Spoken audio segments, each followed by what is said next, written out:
એકવાર એક બાળક સ્કૂલમાંથી રબર ચોરીને આવ્યો. એના પિતા પોતે સરકારી કર્મચારી હતા. એના પિતાએ પૂછ્યું, મેં તો તને રબર આપ્યું નથી, તું આ રબર ક્યાંથી લાવ્યો?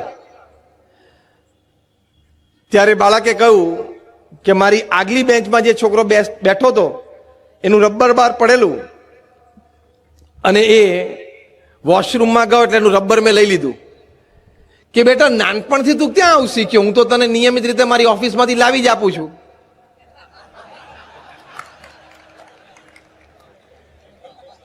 તું નાનપણથી આવું ક્યાં શીખ્યો? હું તો તને મારી ઓફિસમાંથી નિયમિતપણે લાવી આપું છું. એટલે નીતિમત્તા અને પ્રામાણિકતા જો આપણામાં નહીં હોય તો આપણી આવતી પેઢીમાં પણ નહીં જ આવે. એ આપણું જોઈને જ શીખે છે. આપણે જેવા છીએ એ પ્રમાણે જ જોઈને શીખે છે.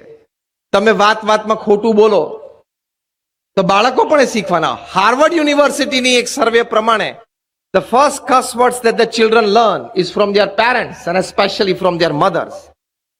એટલે હાર્વર્ડ યુનિવર્સિટીના સર્વે છે કે પહેલી ગાળો બોલતા સંતાનો છે એ મા બાપ પાસેથી શીખે છે અને એમાં એની માતા પાસેથી શીખે છે. વાતમાં જો તમે ખોટું બોલવાની ટેવ હોય તો આ નીતિમત્તા અને પ્રામાણિકતા વ્યવહારમાં અને સંબંધોમાં ક્યાં રહ્યા? એકવાર એક ભાઈ એનું મૃત્યુ થયું, સ્વર્ગમાં ગયા. ત્યાં સ્વર્ગમાં આમ રિસેપ્શનમાં એન્ટર થયા ને તો ચારેય બાજુ વોલ ક્લોક લગાડેલી હતી. સાઈડમાં, નીચે, ઉપર, સીલિંગમાં પણ સળંગ બધી વોલ ક્લોક. એટલે પહેલું આશ્ચર્ય થયું, ભાઈ રૂમમાં એક વોલ ક્લોક હોય, કદાચ તમારા ઘરમાં 3 રૂમ ને રસોડું હોય તો ચારેય જગ્યાએ તમે એક વોલ ક્લોક રાખો. પણ આ વોલ ક્લોક આખું વોલ પીસની જેમ સળંગ કેમ છે? અને બધા પાછા જુદા જુદા ટાઈમ. એટલે પેલા સ્વર્ગના દૂતને આ ભાઈએ પૂછ્યું કે ભાઈ આ શું છે? આવું તમે કોઈ દિવસ પૃથ્વી પર જોયું નથી. એટલે એમણે કહ્યું કે આ દરેક ઘડિયાળ છે ને પૃથ્વી ઉપર એક એક વ્યક્તિ સાથે સિંક થયેલી છે. જ્યારે ખોટું બોલે ને ત્યારે સેકન્ડનો કાંટો હલે, પછી એકવાર ચકડું ફરે એટલે મિનિટનો કાંટો ચાલે, પછી એકવાર ચકડું ફરે એટલે પાછો આ કલાકનો કાંટો થોડો ચાલે. તો કે આ ઘડિયાળમાં 3 કાંટા બાર ઉપર, તો કે યુધિષ્ઠિરની ઘડિયાળ છે. એ જુઠ્ઠું નહોતા બોલ્યા. અને કે આ બીજી બધી ઘડિયાળમાં જુદા ટાઈમ છે. પછી ભાઈએ પૂછ્યું કે આમાં પરણેલા પુરુષોની ઘડિયાળો કઈ?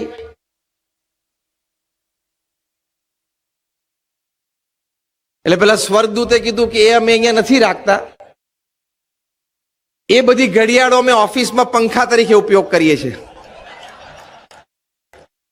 એટલા સ્પીડમાં એમાં કાંટા ફરે છે.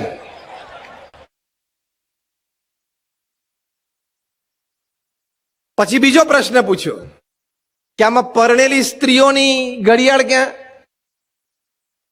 તો કે એ અમે ઓફિસની બહાર જનરેટર તરીકે ઇલેક્ટ્રિસિટી, જેનાથી આ પંખા ચાલે, એમાં ઉપયોગ કરીએ છીએ. આ તો ખાલી દ્રષ્ટાંત, 2 ઘડી આનંદની વાત છે, પણ કહેવાનો શું, વાતમાં ખોટું બોલી લઈએ. આમ સાહજિક કંઈ ખોટું બોલે તો આપણે લાગતું નથી કે આપણે ખોટું બોલે. નીતિમત્તા, પ્રામાણિકતા જીવનનો હેતુ છે, એ પ્રમુખ સ્વામી મહારાજે શીખવાડ્યું. તો આપણે આપણા જીવન પછી 70-80 વર્ષે ગમે તે સમાજની વચ્ચે ઉભા રહીને ઉન્નત મસ્તકે જીવી શકીએ. ગમે તે 5-15 વ્યક્તિઓની હાજરીમાં આપણે આમ છાતી કાઢીને ઉભા રહી શકીએ કે મેં જીવનમાં કંઈ ખોટું નથી કર્યું. પ્રમુખ સ્વામી મહારાજને પ્રશ્ન પૂછ્યો કે કયો વિચાર તમારા મનમાં હંમેશા રહે છે? પ્રમુખ સ્વામી મહારાજે કહ્યું, જે વિચાર મને ક્યારેય નથી આવ્યો હું કહું, and that was more interesting. પ્રમુખ સ્વામી મહારાજે કહ્યું કે કોઈનું પણ અહિત થાય એવો વિચાર મને જીવનમાં ક્યારેય નથી આવ્યો. કેટલી નીતિમત્તા, કેટલી પ્રામાણિકતા! 40 લાખ લોકોને જે વ્યક્તિએ વ્યક્તિગત મુલાકાત આપી છે પ્રમુખ સ્વામી મહારાજે, એ વ્યક્તિ એમ બોલે કે કોઈનું પણ અહિત થાય એવો વિચાર નથી આવ્યો. 1200 સંતો સાથે અનેક નાના મોટા કામ અને પ્રવૃત્તિ કર્યા છે. પ્રમુખ સ્વામી મહારાજ એમ બોલે કે મને કોઈનું અહિત થાય એવો વિચાર નથી આવ્યો. 55,000 સ્વયંસેવકો સાથે જેણે નજીકથી કામ કર્યું છે, અનેક વ્યવહારિક પ્રસંગોમાં સાથે રહ્યા છે, એ વ્યક્તિ પ્રમુખ સ્વામી મહારાજ એમ બોલે કે કોઈનું પણ અહિત થાય એવો વિચાર મને ક્યારે નથી આવ્યો. અને બોલ્યા આપણને એમના જીવનમાંથી, એમના વિચારો, એમના અભિગમો, એમના વર્તણૂકમાંથી આપણને આ શબ્દોની પ્રતીતિ આવે. તો આ નીતિમત્તા અને પ્રામાણિકતા એનું ધોરણ આપણા જીવનમાં ઊંચું હોવું જોઈએ. ચોરી કરતા તો બધાને આવડે છે, ખોટું બોલતા તો બધાને આવડે છે. તમે જો તો બહુ નાનું છોકરું હોય ને, એ કંઈક ધમાલ કરતા પકડાઈ ગયો ને તો કે હું નહોતો. એટલે ખોટું બોલતા અને ચોરી કરતા તો પૃથ્વી ઉપર બધાને આવડે છે. સાચું બોલતા અને નૈતિકતાથી જીવન જીવતા બહુ ઓછા જણાને આવડે છે. એ સત્સંગી તરીકે એ આપણું જીવન હોવું જોઈએ, અને સમાજના એક સારા નાગરિક તરીકે પણ આપણું એ જીવન હોવું જોઈએ કે નીતિમત્તા અને પ્રામાણિકતા એ આપણા જીવનનો એક અવિભાજ્ય અંગ હોવું જોઈએ. અને યાદ રહે કે નીતિમત્તા અને પ્રામાણિકતા તમે ચૂક્યા, તમે ગમે તે હો, ગમે ત્યાં હો, ગમે તે કક્ષાએ હો, 1 સેકન્ડમાં કાર્યક્રમ ઝીરો થઈ જશે. 1 સેકન્ડમાં કાર્યક્રમ ઝીરો થઈ જશે. તમે નીતિમત્તા, પ્રામાણિકતા અને વફાદારી ચૂક્યા તો. એક બહુ જ મોટા ફૂટબોલર હતા મેરાડોના. 1986ની સાલમાં અર્જેન્ટિનાને એને વર્લ્ડ કપ અપાવેલો. આ સદીના શ્રેષ્ઠ ફૂટબોલર તરીકે એમની અને કિંગ પેલે વચ્ચે હંમેશા સ્પર્ધા રહી. આ દિયેગો મેરાડોના 1990ની સાલમાં એક ચેરિટી મેચમાં એક ટીમના કેપ્ટન હતા. યુરોપમાં ચેરિટી મેચ રમાયેલી. એની પાછળનો હેતુ એ હતો કે ફૂટબોલમાં ઘૂસેલું કરપ્શન, એટલે કે લાંચ રિશ્વતનું કૌભાંડ, એનામાં જાગૃતિ આવે, એમાં કંઈક નિયંત્રણ આવે. અને બીજું ફૂટબોલરમાં ઘૂસેલો ડ્રગ્સ, એ સંબંધી કંઈક જાગૃતિ આવે. એની માટે આ એક અવેરનેસ ચેરિટી મેચ હતી. ભરચક સ્ટેડિયમ હતું. એક ટીમના કેપ્ટન દિયેગો મેરાડોના હતા. એ ટીમના બધાએ ટી શર્ટ પહેરેલું, પોતે પણ પહેરેલી, સે નો ટુ ડ્રગ્સ. સામેની ટીમના કેપ્ટન હતા બહુ સારા ફૂટબોલ ફ્રાન્સના હતા, મિચેલ પ્લાટિની. એ લોકોએ પણ ટી શર્ટ પહેરેલી કે સે નો ટુ કરપ્શન. અને મેચ રમાઈ. સ્પોન્સરશિપ સાથે બહુ જ મોટું કરોડો પાઉન્ડનું ફંડ ઊભું થયું. અને ગરીબ ફૂટબોલર્સ જેની કારકિર્દી દરમિયાન અથવા તો જેની કારકિર્દી ટૂંકી થઈ ગઈ હોય કોઈ ફિઝિકલ ઇન્જરીના લીધે, અને ગરીબાઈ હોય, એ લોકોને મદદરૂપ પણ થયા. પછી 4 વર્ષ પછી 1994 સાલમાં દિયેગો મેરાડોના પોતે ડ્રગ્સ સ્કેન્ડલમાં ફસાયા અને 6 મહિનાનો એની ઉપર બેન મુકાયો. 4 વર્ષ પહેલા એમણે જે ટી શર્ટ પહેરેલી સે નો ટુ ડ્રગ્સ, અને જેની માટે એમને જાગૃતિ આણેલી, એ જગ્યાએ મેરાડોના પોતે ચૂક ખાધી અને એમને 6 મહિના માટે ફૂટબોલમાંથી બહાર કરવામાં આવ્યા. અને હમણાં 2015માં, એટલે કે આ મેચ રમાઈ એના 25 વર્ષ પછી, મિચેલ પ્લેટિને યુરોપિયન સોકરમાં એ પોતે એક લાંચ રિશ્વતના કૌભાંડમાં આવી ગયા, કરપ્શન સ્કેન્ડલમાં આવી ગયા, અને એમની ઉપર તો લાઈફ ટાઈમ બેન મુકાઈ ગયો કે તમારે કોઈ દિવસ ફૂટબોલમાં કોઈ પ્રકારની પ્રવૃત્તિ કરવી નહીં. In short, they could not stand lifetime for the principles they once stood for. એ લોકો જે સિદ્ધાંતો માટે ઉભા રહેલા, સિદ્ધાંતો પર આજીવન પોતે ન ચાલી શક્યા. એટલે નીતિમત્તા અને પ્રામાણિકતા હોવા. પ્રમુખ સ્વામી મહારાજ એક વાત બહુ જ સરસ કરતા. પ્રમુખ સ્વામી મહારાજ કહેતા કે હંમેશા નીતિવાન જીવન જીવવું, પ્રામાણિક જીવન જીવવું. અને નીતિમત્તા અને પ્રામાણિકતા હોય તો તમારામાં આવડત હોશિયારી ઓછી હોય ને તો પણ તમારી પ્રગતિ થાય.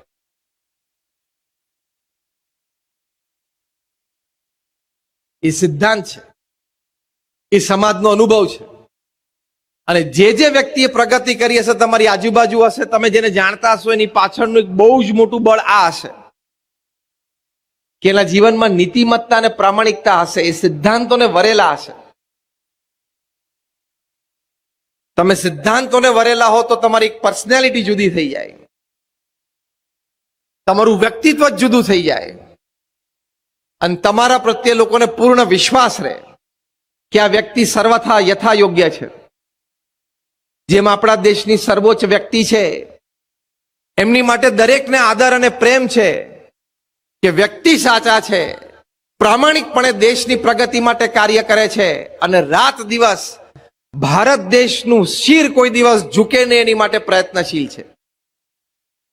એ જે વિશ્વાસ લોકોનો સંપાદન કરવો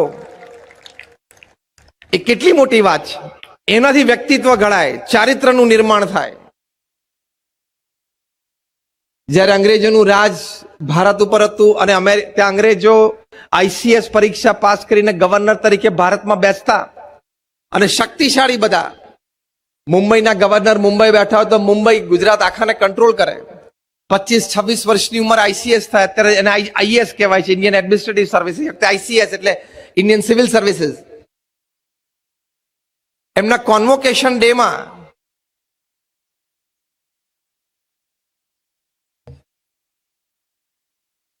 ઇંગ્લેન્ડના તે વખતના પ્રધાનમંત્રી શ્રી વિન્સ્ટન ચર્ચિલ એમને વાત કરતા. જે વિન્સ્ટન ચર્ચિલે બીજા વિશ્વયુદ્ધ વખતે જ્યારે હિટલરે લંડન ઉપર અટેક કર્યો અને 300 પ્લેન સાથે બોમ્બાર્ડિંગ કર્યું અને આખા લંડન ઉપર કાર્પેટ બોમ્બિંગ હતું, આખું લંડન ભડકે બળતું હતું. કાર્પેટ બોમ્બિંગ એટલે એક બોમ્બ પડ્યો, એની અસર પૂરી થાય પહેલા બીજો બોમ્બ પડે. તે વખતે આ વી ફોર વિક્ટરી સિમ્બોલ આપીને પ્રજાને બેઠી કરેલી. અત્યારે તો આપણે ક્રિકેટ મેચમાં એમાં ઊંચી કરી લઈએ છીએ આંગળીઓ, અને જાહેર જીવનમાં એમ 2 આંગળી ઊંચી કરી લઈએ છીએ આમ વી ફોર વિક્ટરીની. પણ આ મૂળ છે વિન્સ્ટન ચર્ચિલે બીજા વિશ્વયુદ્ધની જીત માટે પ્રજાને બેઠી કરવા માટે આ સિમ્બોલ આપેલો. એટલે ઇંગ્લેન્ડની પ્રજા એકબીજાને મળે, જેટલા નવા ચહેરા દિવસમાં મળે, આમ સ્ટ્રીટમાંથી નીકળે 40-50 લોકો સામે મળે, બધા એકબીજાની સામે આમ કરવાની એક સ્પિરિટ જાગૃત થાય. આટલા સ્પિરિટેડ નેતા વિન્સ્ટન ચર્ચિલ આઈસીએસ ઓફિસર્સને એના કોન્વોકેશન ડેમાં કહેતા કે તમે ભારત જાઓ છો, યુવાન અવસ્થામાં છો, અતિ શક્તિશાળી ખુરશી ઉપર તમે બેસવાના છો, મોટા મોટા પ્રાંતના ગવર્નર થશો, નાના મોટા કેટલાય નિર્ણયો તમે લેશો, પણ એક વાત તમારે ક્યારેય ભારતમાં કરવાની નહીં. ત્યારે આ બધા અહમથી કહેતા કે શું? વિન્સ્ટન ચર્ચિલ એમને કહેતા, don't talk to Gandhi and સરદાર. ગાંધી અને સરદાર સાથે તમારે વાત નહીં કરવાની. જો નીતિમત્તા અને પ્રામાણિકતા જેના જીવનમાંનું વ્યક્તિત્વ, આ જ વ્યક્તિત્વનો અનુભવ બિલ ક્લિન્ટનને પ્રમુખ સ્વામી મહારાજમાં થયો. 2000ની સાલમાં જ્યારે પ્રમુખ સ્વામી મહારાજ 80 વર્ષની જેફ વયે અમેરિકા ધર્મયાત્રાએ પધારેલા, ત્યાં ફ્લોરિડામાં માયામીમાં પ્રમુખ સ્વામી મહારાજનું વિચરણ હતું. અમેરિકાના તત્કાલીન રાષ્ટ્રપતિ બિલ ક્લિન્ટન એ પોતે પ્રમુખ સ્વામી મહારાજને મળવા માટે પધાર્યા. 22 મિનિટની મુલાકાત થઈ. બિલ ક્લિન્ટન અંગ્રેજી બોલે, પ્રમુખ સ્વામી મહારાજ એક શબ્દ ના સમજે. પ્રમુખ સ્વામી મહારાજ ગુજરાતી બોલે, બિલ ક્લિન્ટન એક શબ્દ ના સમજે. એટલે અમારા સંત પૂજ્ય અમૃતનંદન સ્વામી દુભાષિયા તરીકે હતા. 2 વે મુવમેન્ટ ચાલતી હતી. એટલે 22 મિનિટની આ મુલાકાતમાં એકચ્યુઅલી તો 8-9 મિનિટનો જ વાર્તાલાપ થયેલો. 22 મિનિટની આ મુલાકાત પછી બહાર આવીને બિલ ક્લિન્ટને સંતોને વાત કરી કે I haven't seen such expressive eyes full of integrity in my life. Bill Clinton બોલ્યા કે આટલી પ્રભાવશાળી આંખો, પ્રમુખ સ્વામી મહારાજ વિશે વાત કરતા હતા, આટલી પ્રભાવશાળી આંખો, જે આંખોમાં નીતિમત્તા, પ્રામાણિકતા, વફાદારી એ ઉભરાતા હોય, એ મેં મારા જીવનમાં ક્યારેય જોયું નથી. એક તો અમેરિકાના પ્રમુખ કોઈ દિવસ કોઈથી પ્રભાવિત ના થાય, કારણ કે પૃથ્વીના રાજા કહેવાય. દુનિયાભરની શ્રેષ્ઠ પ્રથમ 50 મોટી આંતરરાષ્ટ્રીય સંસ્થાઓ અમેરિકાના સરકારની રહેમ દ્રષ્ટિ નીચે ચાલતી હોય, એના ફંડ ઉપર ચાલતી હોય. યુનાઇટેડ નેશન્સ ગણો, વર્લ્ડ હેલ્થ ઓર્ગેનાઇઝેશન ગણો, ઇન્ટરનેશનલ મોનિટરી ફંડ ગણો, વર્લ્ડ બેંક ગણો, આ બધી અમેરિકાની રહેમ દ્રષ્ટિ નીચે ચાલતી હોય. એટલે એના પ્રમુખનો પાવર કેટલો હોય. અને દુનિયાભરના દેશોના પ્રમુખ કે પ્રધાનમંત્રીને જીવનમાં એક સ્વપ્ન હોય કે આપણે 4-5 વર્ષ સુધી આ હોદ્દા ઉપર બેઠા છે, એમાં એકવાર અમેરિકામાં જઈને વ્હાઇટ હાઉસમાં, ઓવલ ઓફિસમાં અમેરિકાના પ્રેસિડેન્ટ સાથે ચા પીવી છે, અને પછી તો આજીવન એક જ ફોટો એના ઘરમાં રાખે. હા, અને બિલ ક્લિન્ટન તો પોતે એકદમ કેરિસ્મેટિક પ્રેસિડેન્ટ હતા. અમેરિકાના પ્રથમ 5 પ્રેસિડેન્ટ તમે નામ લો: George Washington, John F Kennedy, Ronald Reagan, Abraham Lincoln. એ કક્ષાના પ્રેસિડેન્ટ હતા. જ્યારે સખત અમેરિકામાં આર્થિક કટોકટી હતી ત્યારે ડોલરને પડવા નહોતો દીધો બિલ ક્લિન્ટને. એટલા પોતે માહેર હતા, એ કોઈનાથી ઇમ્પ્રેસ ના થાય. અને એમાં એક ભારતના સાધુ, આ પ્રમુખ સ્વામી મહારાજ, 80 વર્ષની ઉંમર, ભગવા કપડા પહેરેલા, કોઈ એવા પ્રભાવશાળી દેખાવ નહીં, હાથમાં ચશ્મા કે કોઈ એવા ઘરેણા નહીં, અને અંગ્રેજીનું એક શબ્દ ના બોલી શકે, એનાથી અમેરિકાના પ્રેસિડેન્ટ પ્રભાવિત થતા હશે? અને પ્રભાવિત થાય તો વ્યક્ત ના થાય, કારણ કે અહમ આવી જાય. આ તો પ્રભાવિત થયા અને વ્યક્ત થઈ ગયા કે આટલી પ્રભાવશાળી આંખો, અને આંખોમાં જે નીતિમત્તા છે, પ્રામાણિકતા છે, જે વફાદારી છે એ ઉભરાય છે, આવી આંખો મેં મારા જીવનમાં જોઈ નથી. અને એમની વાત સાચી હતી કે એમને હૃદયથી આ વાત સ્પર્શી ગયેલી. છૂટા પડતી વખતે પ્રમુખ સ્વામી મહારાજે બહુ પ્રેમથી એમના બે હાથ પકડીને કીધું કે સાહેબ અમારું અક્ષરધામ ગાંધીનગરમાં જોવા માટે આવજો. જ્યારે અમૃતનંદન સ્વામીએ દુભાષાએ કીધું કે is personally inviting you to Akshardham at Gandhinagar, Bill Clinton બોલ્યા કે એમનું પર્સનલ ઇન્વિટેશન છે ને, હું આવીશ. અને આવ્યા. પ્રમુખ સ્વામી મહારાજના આમંત્રણને માન આપીને અક્ષરધામ આવ્યા. તો વિન્સ્ટન ચર્ચિલ ઇંગ્લેન્ડના પ્રાઇમ મિનિસ્ટરને ગાંધી અને સરદારની પ્રામાણિકતા અને નીતિમત્તા વિશે જે અભિપ્રાય હતો, એવો જ અભિપ્રાય બિલ ક્લિન્ટનને પ્રમુખ સ્વામી મહારાજની નીતિમત્તા અને પ્રામાણિકતા વિશે થયો. એનો મતલબ શું થયો કે તમે તમારા જીવનમાં નીતિમત્તા અને પ્રામાણિકતા રાખો તો તમારું વ્યક્તિત્વ જુદા પ્રકારનું ઘડાય, તમારું ચારિત્ર જુદા પ્રકારનું નિર્માણ પામે. તમારી હાજરી, ઇટ સ્પીક્સ અ લોટ. ખાલી તમારી હાજરી હોય અને ઘણું બધું કહી જાય. આપણે બધાએ પ્રમુખ સ્વામી મહારાજને મુખ્ય મંચ ઉપર બેઠેલા જોયા છે. આમ જાજરમાન મંચ લાગે, ભરાવદાર મંચ લાગે, અને આમ કોઈક બેઠું છે સભામાં, લાખો લોકોની આંખો એમના વ્યક્તિત્વમાં ચોંટી જાય. એવા દ્રશ્યો આપણે જોયા છે અને અનુભવ્યા છે. એનું કારણ શું? નીતિમત્તા અને પ્રામાણિકતા. તો આપણે પણ આપણા નોકરી, ધંધા, વેપારમાં બધી જ જગ્યાએ આ નીતિમત્તા અને પ્રામાણિકતા કોઈ દિવસ ચૂકવા નહીં. જેણે જેણે ચૂક્યા એ બધાને પ્રશ્ન આવ્યા છે. જેણે જેણે ક્રિકેટના બોલ સાથે ચેડા કરે બધાએ ક્રિકેટ છોડવું પડ્યું કે નહીં? હા કે ના? Raise your hands, yes or no? જેણે જેણે ક્રિકેટના બોલ સાથે ચેડા કર્યા, કાં તો ઓવરશાઇન કરવાનો પ્રયત્ન કર્યો, કાં તો અંડરશાઇન કરવાનો પ્રયત્ન કર્યો. પેલા ઓસ્ટ્રેલિયાના કેપ્ટન સ્ટીવ સ્મિથે તો કોકને ગોઠવી આપ્યું છે. તો એના એક પ્લેયરે ખિસ્સામાંથી પતરી કાઢી 2018માં સાઉથ આફ્રિકાની ટૂર ઉપર ઓસ્ટ્રેલિયા હતી ત્યારે, અને થોડુંક આમ બોલ ઘસવાનો પ્રયત્ન કર્યો એક બાજુથી, એટલે રિવર્સ સ્વિંગ થઈ શકે. તે સીસીટીવી કેમેરામાં પકડાઈ ગયું. બધાને એક વર્ષ માટે ઘરે બેસાડી દીધા. ખોટું લાંબુ ચાલતું નથી. આ વાક્ય હું એક એક શબ્દ પ્રમાણે બોલું છું, બધા મારી સાથે રિપીટ કરજો. ખોટું લાંબુ ચાલતું નથી. હવે આખું વાક્ય બોલવાનું. ખોટું લાંબુ ચાલતું નથી. જેણે જેણે બેંક સાથે ચેડા કરે બધાએ દેશ છોડવો પડ્યો કે નહીં? જેણે જેણે બેંક સાથે ચેડા કરે બધાએ દેશ છોડ્યો કે નહીં? 2-3 જણા લંડન ભાગી ગયા છે, 2-3 જણા કેરેબિયન આઇલેન્ડ ભાગી ગયા છે. અને હમણાં ગયા મહિને ઇંગ્લેન્ડના પ્રાઇમ મિનિસ્ટર બોરિસ જોન્સન ભારતમાં આવેલા અને કહી ગયા છે કે પેલા 2-3 જણાનું ગોઠવાય છે અને પાછા મોકલું છું. અને પાછા મોકલશે. અહીંયા અને અહીંયા આવીને મોઢું ખોલશે તો એમને તકલીફ ને બીજા કેટલાય તકલીફ પડવાની છે. અને દિલ્હીમાં તિહાર ખુલ્લા દરવાજે બધાની રાહ જોઈને બેઠું છે. એટલે અંગ્રેજીમાં એક કહેવત છે, the world is round, it has no corners, so it does not have the place to keep your wrongs. એટલે કે પૃથ્વી ગોળ છે, એને કોઈ ખૂણો નથી. એટલે તમારું કરેલું ખોટું એની પાસે સંઘરવાની કોઈ જગ્યા નથી. આજે નહીં તો કાલે, ને કાલે નહીં તો પરમ દિવસે ઉભરીને બહાર આવશે જ. માટે જીવનમાં હંમેશા નીતિમત્તા અને પ્રામાણિકતા. પ્રમુખ સ્વામી મહારાજ ત્યાં ગાંધીનગરમાં હતા અને ત્યાં બેંક ઓફ બરોડાની નવી બ્રાન્ચનું ઓપનિંગ હતું. સુનિલભાઈ પારેખ બેંકના મેનેજર તરીકે આવતા તેમને ખબર પડી કે પ્રમુખ સ્વામી મહારાજ અત્યારે ગાંધીનગરમાં બિરાજમાન છે. દોડતા આવે આશીર્વાદ લેવા માટે. સ્વામીને કહ્યું, સ્વામી એક વિનંતી છે કે મારે મારા બેંકની શરૂઆત તમારા બેંક એકાઉન્ટથી કરવી છે.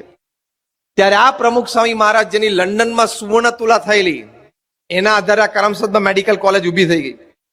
આ પ્રમુખ સ્વામી મહારાજ જેનું કેનેડાની પાર્લામેન્ટમાં, બ્રિટિશ પાર્લામેન્ટમાં અને કેન્યન પાર્લામેન્ટમાં સ્ટેન્ડિંગ ઓવેશન સાથે ભવ્ય સન્માન થયેલું,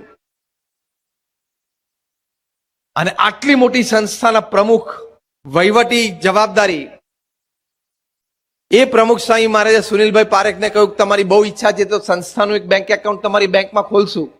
એ કે સ્વામી સંસ્થાનું નહીં, તમારું પર્સનલ બેંક એકાઉન્ટ. ત્યારે પ્રમુખ સ્વામી મહારાજે કહ્યું મારા નામે તો બેંક એકાઉન્ટ જ નથી, મારી સહી જ ક્યાંય નથી ચાલતી. જે કંઈ છે બધું ઠાકોરજીનું છે, ટ્રસ્ટનું છે, અમારું કંઈ છે જ નહીં. ત્યારે આવડું પોળું મોઢું કરીને સુનિલભાઈ પારેખ આંખમાં આંસુ સાથે પ્રમુખ સ્વામી મહારાજની સામે જોઈ રહ્યા અને પંચાંગ પ્રણામ કર્યા અને કહ્યું કે સ્વામી, હજી સુધી મેં કોઈને પંચાંગ પ્રણામ કર્યા નથી, આજે જિંદગીમાં પહેલી વખત નમું છું. એ તમારી પ્રામાણિકતા, તમારી સંસ્થા પ્રત્યેની વફાદારી, તમારી નીતિમત્તા અને તમારા નિયમ ધર્મને હું નમું છું. તો આવી રીતે કિંમત અને પ્રગતિ બંને આ સદગુણોના આધારે છે, કારણ કે પ્રામાણિકતા બધા જ સદગુણોની જનની છે. ખોટું આપણાથી લેવાય જ નહીં. જે પૈસા આપણા નથી એની સામે જોવું પણ નહીં ને થૂકવું પણ નહીં. એટલા ગૌરવથી તો માણસે જીવવું જ જોઈએ. જે પ્રોપર્ટી આપણી નથી એ પ્રોપર્ટીના 7/12 આપણું નામ ઘુસાડવાનો પ્રયત્ન કોઈ દાડો કરવો જોઈએ નહીં, કારણ કે ખોટું લાંબુ ચાલે નહીં. એટલે પ્રમુખ સ્વામી મહારાજે જીવન જીવવાનો હેતુ, જીવનમાં સફળતા અને મૂલ્યો માટે આ બીજી વાત કરી, સાથે કરી શાસ્ત્ર પ્રમાણે પવિત્ર જીવન જીવવું. જો વ્યસન કરતા બધાને આવડે છે, પણ શાસ્ત્ર પ્રમાણે પવિત્ર જીવન જીવવું એટલે પહેલી અગત્યની વાત છે નિર્વ્યસની જીવન. A cigar has fire at one end and a fool at the other. અંગ્રેજીમાં કહેવત છે, સિગરેટના એક છેડે અગ્નિ હોય છે અને બીજા છેડે મૂરખ હોય છે. તમારામાંથી જે તમાકુનું વ્યસન રાખતા હશે બધા માટે મારે એક આક્ષેપ મૂકવો છે. જાહેરમાં તમારી અનુમતિ હોય તો હું આક્ષેપ મૂકું. જે તમાકુ ખાતા હોય એની ઉપર એક આક્ષેપ મૂકવો છે. સર્વે સભાજનોની ઈચ્છા હોય તો આક્ષેપ મૂકવો. હાથ ઊંચો કરો પેલા. ચલો ફાઇન. આક્ષેપ એ છે, તમે મોઢામાં તમાકુ મૂકો છો કે સિગરેટ પીવો છો કે દારૂનો ઘૂંટ ઉતારો છો ગળાની છે, એની પરથી સાબિત થાય છે કે તમને તમારા પત્ની માટે કોઈ પ્રેમ નથી, તમારા સંતાનો માટે કોઈ પ્રેમ નથી. તમારા વૃદ્ધ માતા પિતા છે એ મોટી ઉંમરે તમારી સેવાથી વંચિત રહી જાય એની તમને કોઈ કિંમત નથી. હવે મારું આ વાક્ય ખોટું હોય તો કઈ સભામાંથી આંગળી ઊંચી કરે.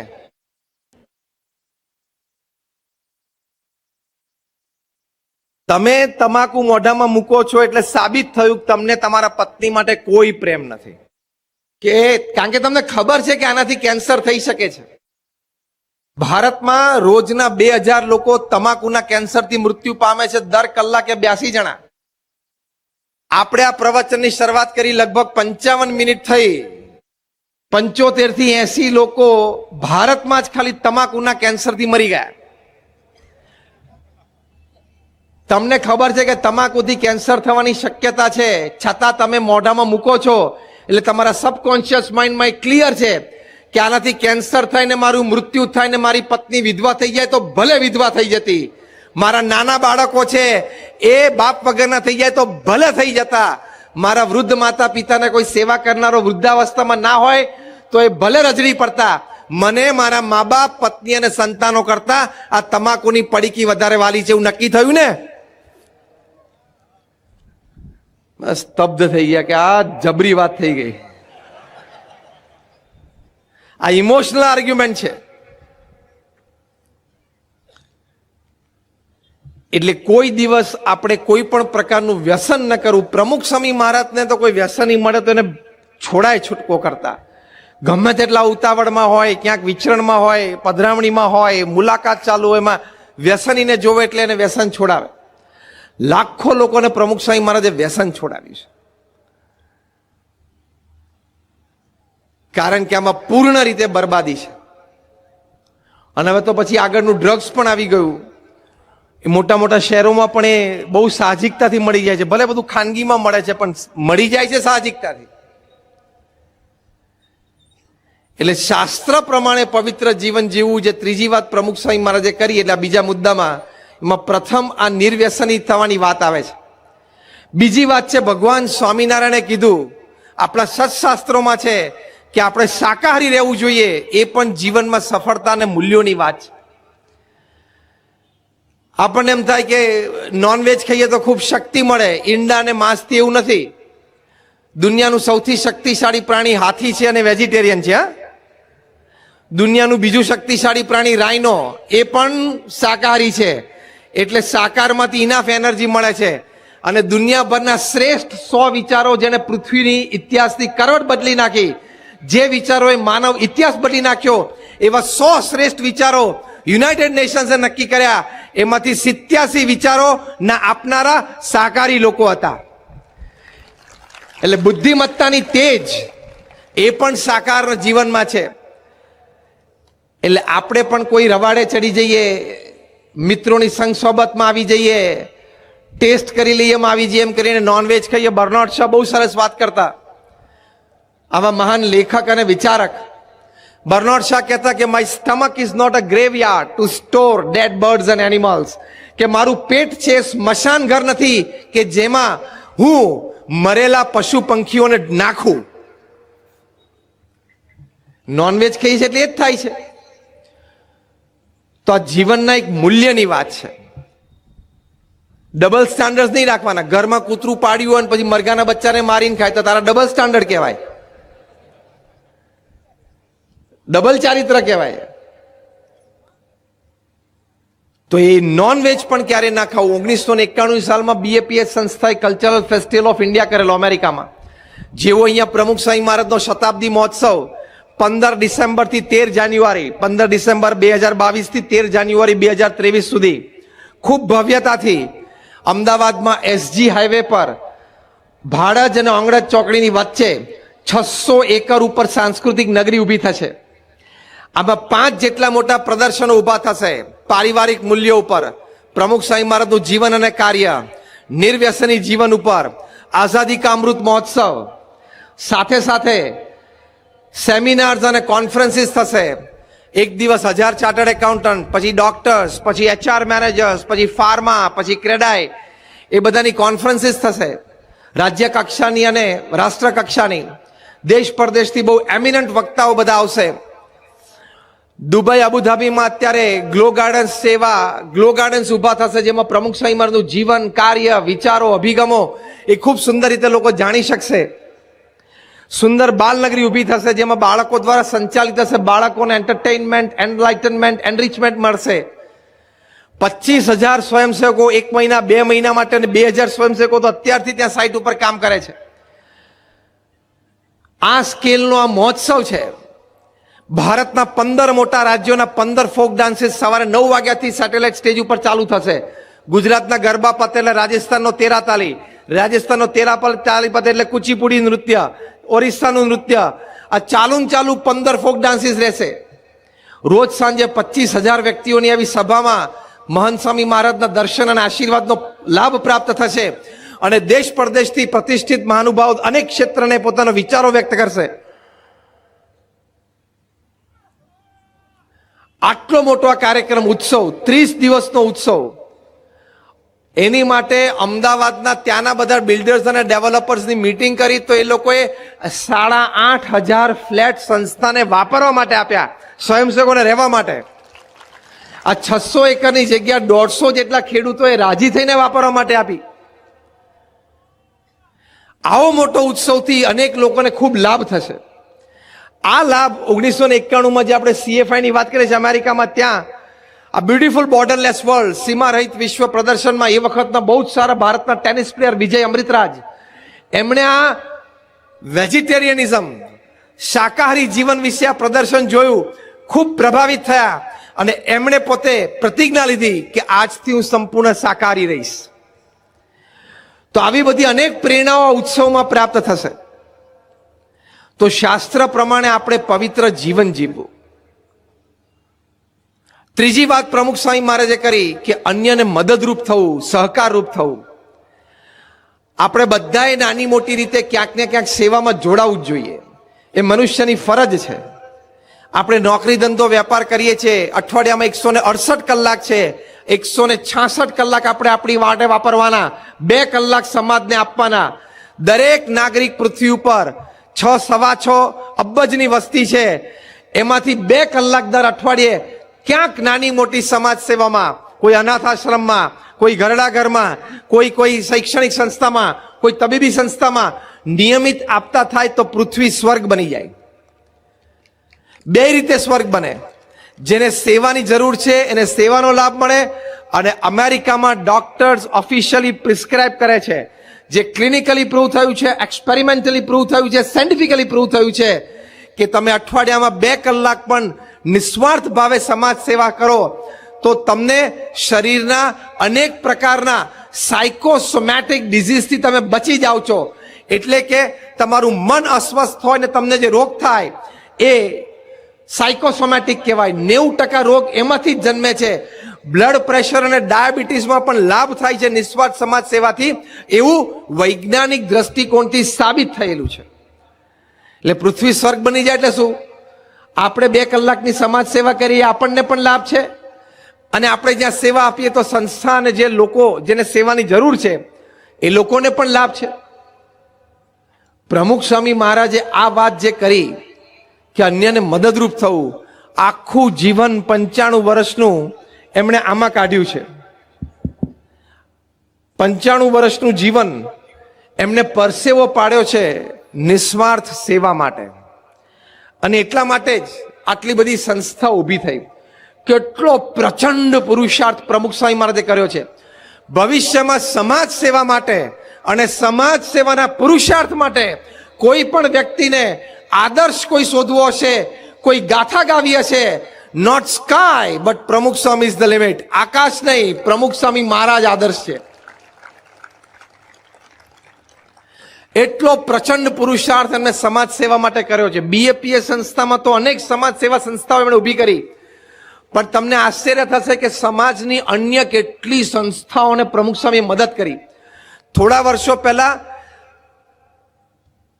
હાસ્ય કલાકાર સાબુદ્દીનભાઈ રાઠોડે એક પ્રસંગ જાહેર કર્યો, ત્યારે પહેલી વખત અમને પણ સંસ્થામાં પ્રસંગની ખબર પડી કે 1975ની સાલમાં અમારા થાનમાં, સુરેન્દ્રનગરની બાજુમાં થાન ગામ છે જ્યાં સાબુદ્દીનભાઈ રાઠોડ રહે છે, કે ત્યાં અમારે એક દીકરીઓ માટેની શૈક્ષણિક સંસ્થા, એક સ્કૂલ ઊભી કરવી હતી. 1 થી 7 ધોરણની બિલ્ડિંગ ઊભું કરવું હતું. ગામના એક વ્યક્તિએ જમીન તો આપેલી, પણ બિલ્ડિંગ માટે અમારે પૈસાની જરૂર હતી. અમે પ્રમુખ સ્વામી મહારાજ પાસે પૂર્ણ વિશ્વાસે ગયા. પ્રમુખ સ્વામી મહારાજ સારંગપુરમાં હતા. સાબુદ્દીનભાઈ રાઠોડ કે અમે પ્રમુખ સ્વામી મહારાજને વિનંતી કરી. અમે થાનગઢના 8-10 જણા આગેવાનો ગયેલા કે આવી રીતે અમારે દીકરીઓ માટેની એક સ્કૂલ બાંધવી છે, અમારે 75,000 રૂપિયાની જરૂર છે. 1975ની વાત છે. પ્રમુખ સ્વામી મહારાજે તુરંત હા પાડી, તરત વ્યવસ્થા કરી, અને અમારા થાનમાં 1975માં દીકરીઓ માટે ભણવા માટેની સ્કૂલ તૈયાર થઈ. એની માટે હું પ્રમુખ સ્વામી મહારાજનો આભારી છું. આ પ્રસંગ જાહેરમાં સાબુદ્દીનભાઈ રાઠોડ બોલ્યા ત્યારે અમને પણ સંસ્થામાં પહેલી વાર ખબર પડી, હમણાં થોડા વર્ષો પહેલા, એટલે કે આ સ્કૂલ બંધ થઈ ગયેલા 25-30 વર્ષ પછી, કે આવી એક વાત પ્રમુખ સ્વામી મહારાજે આવી મદદ કરી છે. આવી તો કેટલી બધી સંસ્થાઓને પ્રમુખ સ્વામી મહારાજે મદદ કરીને બેઠી કરી છે, નિર્મિત કરી છે. તો આ જે પ્રમુખ સ્વામી મહારાજે વાત કરી કે જીવનના મૂલ્યો અને જીવનમાં સફળતા માટે અન્યને મદદરૂપ થવું, કદાચ મદદરૂપ ના થાય ને તો નડીએ નહીં ને એ પણ મદદ જ છે. હા, નડીએ નહીં ને કોઈને એ પણ મદદ છે. અમુકનું ચારિત્ર જ એવું હોય કે ઘરમાં બધાને નડે, પછી ગામમાં નડે, શેરીમાં નડે, અને નડતો ફરે. આપણે એવું વ્યક્તિત્વ અને ચારિત્ર રાખવું કે આપણને જોઈને કોઈને લાગણી થાય, કોઈને પ્રેમ થાય, એવી મદદરૂપ ભાવનાથી જીવવું. પ્રમુખ સ્વામી મહારાજ પાસે કોઈ પણ વ્યક્તિ મદદ માંગવા આવી હોય કોઈ દિવસ ખાલી હાથે ગઈ નથી. 2001ની સાલમાં જ્યારે ભુજમાં ભૂકંપ આવ્યો, ભયંકર તારાજી હતી.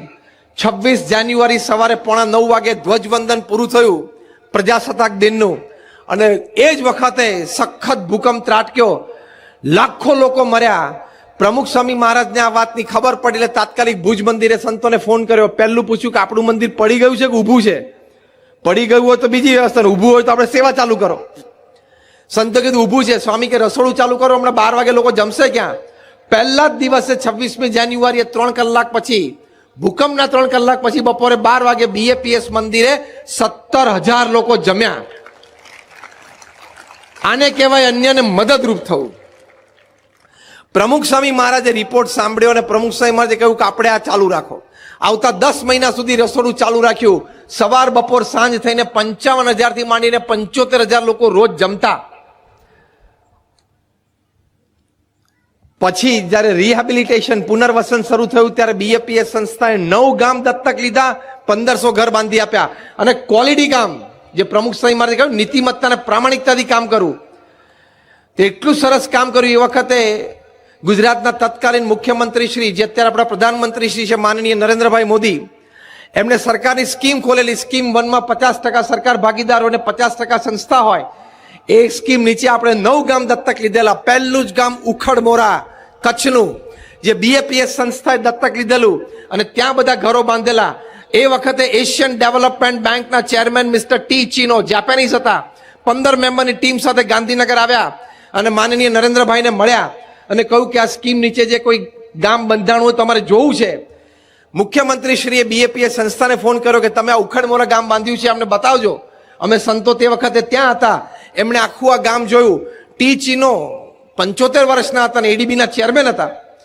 એક ઘરમાં અંદર ગયા અને પહેલું જ કામ કર્યું, બારી ખોલી અને 4-5 વખત પછાડી કે હિન્જીસમાંથી નીકળી જાય છે કે નહીં એ ચેક કરી, પણ નીકળી નહીં. નીચે ઉતરતી વખતે પગથિયા હતા, એની ધાર ઉપર 4-5 વખત બૂટ પછાડ્યા કે ધાર તૂટે છે કે નહીં. ધાર તૂટી નહીં. અને અમારી સંતો સામે જોઈને કીધું કે યોર વર્ક ઇઝ જેપેનીઝ ક્વોલિટી. તમારું કામ છે ને એ જાપાનીઝ ક્વોલિટીનું છે. અમે સરકાર સાથે સ્કીમ 1માં જોડાશું. આવું ક્વોલિટી કામ કરી આપ્યું તો અન્યને મદદરૂપ થવું. મોરબીમાં જ્યારે હોનારત થઈ ત્યારે પ્રમુખ સ્વામી મહારાજે સ્વયંસેવકોનું એક દળ તો મોકલી દીધું. તે વખતના કૃષિ મંત્રી હતા માનનીય કેશુભાઈ પટેલ, જે આપણા એક વખત મુખ્યમંત્રી પણ હતા. એ માનનીય કેશુભાઈ પટેલ કૃષિ મંત્રી તરીકે એ વખતે રાજકોટ એમનું ક્ષેત્ર લંબાવ્યું, મોરબીમાં એ રાહત પ્રવૃત્તિમાં જોડાયેલા હતા. એમણે પ્રમુખ સ્વામી મહારાજે કહ્યું કે હજી વધારે સ્વયંસેવકોનો ફોર્સ મોકલો. પ્રમુખ સ્વામી મહારાજે સાંજે 5 વાગે ઓલ ઇન્ડિયા રેડિયો પરથી ખાલી એટલું જ જાહેરાત કરી કે મોરબીમાં સેવાની જરૂર છે, માટે આપણે સ્વયંસેવકો પહોંચી જાઓ. 1500 સ્વયંસેવકો બીજા દિવસે ત્યાં સ્વયંસેવામાં પહોંચી ગયા. આ 1979 ની વાત છે. એટલું બધું પ્રમુખ સ્વામી મહારાજે સમાજ માટે કર્યું છે. એટલે આજે એમનો 30 દિવસનો ઉત્સવ સમાજ ઉજવે એમાં કોઈ મોટી વાત નથી, ઉજવે જ.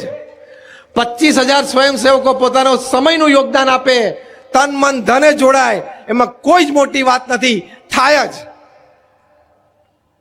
અને તમે બધા પણ હજારોની સંખ્યામાં રાત્રે 1.5-2 કલાક સુધી આ વાત સાંભળવા માટે બેસો, એ કઈ નવાઈની વાત નથી, થાય જ. કારણ કે પ્રમુખ સ્વામી મહારાજે સમાજને આટલું આપ્યું છે. હી લીવ્ડ ફોર ધ સોસાયટી. એ સમાજ માટે જીવ્યા.